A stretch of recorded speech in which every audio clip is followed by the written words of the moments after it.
Did you know that despite India having one of the largest population of gamers in the world, the Indian game development industry is, well, practically dead. India is home to millions of gamers who play across platforms such as mobile, console, and PC. But when it comes to creating homegrown games, the industry just doesn't seem to take off.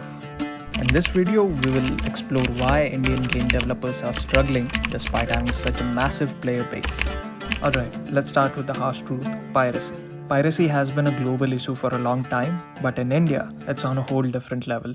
A lot of gamers here don't just pirate games, they justify it. It's like if they can't afford a game, it's not a big deal to download it for free.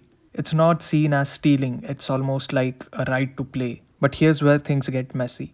Once you start thinking it's okay to pirate a game just because you can't afford it, the lines between what you can and cannot afford becomes blurry. Soon you are pirating everything, and that kind of mindset, it's doing serious damage to the industry. India ranks among the top countries in the world when it comes to game piracy. Piracy has an enormous impact on game development, especially smaller indie studios. Developing a game is a time consuming and costly process. Imagine working on a game for years only to have it pirated and distributed for free within hours of its release. Piracy hinders innovation because developers know that even if they make something great, the chances of turning a profit are slim. This in turn discourages new talent from entering the industry. And it's not just about the money, it's about respect for the craft. By normalizing piracy, Indian gamers are in essence signaling that they don't value the effort and creativity that goes into game development.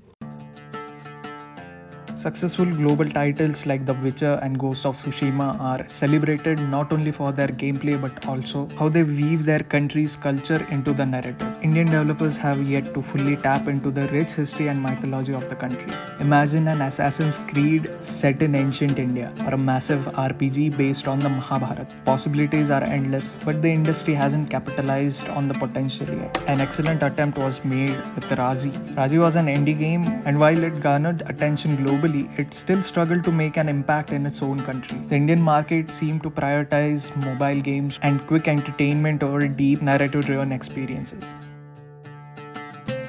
Indian gaming industry has one glaring issue: overwhelming focus on mobile games. While mobile gaming is accessible, especially in a mobile-first country like India, it's created an ecosystem that heavily favors quantity over quality. India ranks globally second for mobile game downloads, with games like BGMI pulling in millions of active players every month. Over 85% of Indian gamers are mobile players. But here's the problem: most of these gamers use low-end devices with limited processing power. This limits the scope of the games that can be developed and played. Developers here are stuck creating mobile games that cater to the lowest common denominator, which often means sacrificing quality. This focus on casual, low-budget games doesn't push the industry forward. Global gaming industry thrives because they invest in diverse platforms like consoles and PC, where more complex, story-driven, and technically advanced games can be created. Ironically, the same people who complain about the lack of high-quality Indian games are the ones who pirate the few that do exist. Piracy is a huge problem, but beyond that, there is a general lack of faith in Indian-made games. Many Indian gamers don't trust local developers to create something on par with international titles, which lead to self-fulfilling cycle. Developers struggle to make money because gamers don't support them,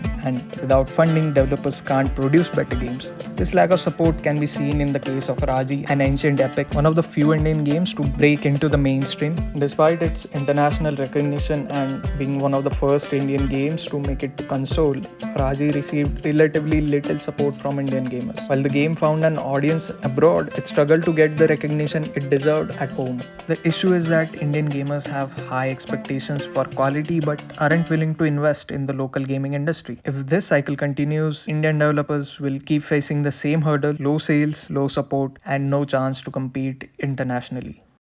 So what's killing the Indian game development industry? Perfect storm of rampant piracy, an overwhelming focus on mobile platforms, and frustratingly, a lack of support from Indian gamers themselves. But this doesn't have to be the end. With the rise of indie developers, increased access to game development tools, the Indian gaming industry still has a chance. It's up to the gamers and developers to break the cycle and create a future where Indian games are celebrated worldwide.